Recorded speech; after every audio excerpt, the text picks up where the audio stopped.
যাদবপুর বিশ্ববিদ্যালয়ে শিক্ষামন্ত্রী ব্রাত্য বসু ও অধ্যাপকদের উপর হামলার প্রতিবাদে শিলিগুড়ির রাজপথে তৃণমূল মাধ্যমিক শিক্ষা সমিতির ধিক্কার মিছিল।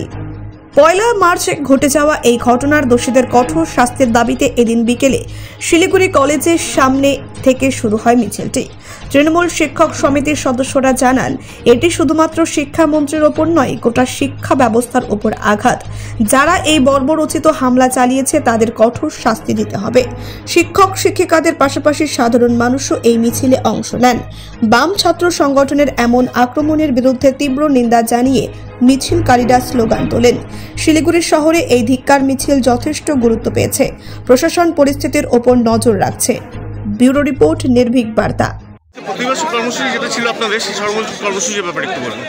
আমরা আজকে পশ্চিমবঙ্গ তৃণমূল মাধ্যমিক শিক্ষক সমিতির পক্ষ থেকে, শিলিগুড়ি সাংগঠনিক জেলার পক্ষ থেকে আমরা আজকে যে 1 মার্চ আমাদের প্রিয় শিক্ষামন্ত্রী এবং অধ্যাপক অধ্যাপিকাদের উপরে যে বর্বরোচিত এবং ন্যাক্কারজনক আক্রমণ ঘটিয়েছে কিছু বহিরাগত এবং ছাত্রর নামে কলঙ্ক তারা যাদবপুর ইউনিভার্সিটিতে, তার প্রতিবাদে আজকে আমরা রাস্তায় সমস্ত শিক্ষক শিক্ষিকা এবং শিক্ষাকর্মী আমরা সবাই মিলে রাস্তায় নেমেছি এবং প্রতিবাদ জানাচ্ছি এবং পশ্চিমবঙ্গের মাটিতে এই ধরনের নক্কারজনক ঘটনা যেন না ঘটে তার জন্য হাড়মাতদের এবং রামভামদের আমরা সেটা হুঁশিয়ার করার জন্য আজকে রাস্তায় নেমেছি এবং পশ্চিমবঙ্গের মাটিতে শিক্ষাক্ষেত্রে কোনো রকমভাবে আমরা নৈরাজ্য বরদাস্ত করব না এবং তৃণমূল কংগ্রেস এবং পশ্চিমবঙ্গ তৃণমূল মাধ্যমিক শিক্ষক সমিতির পক্ষ থেকে আমরা সেই লড়াই এবং প্রতিবাদ চালিয়ে যাব।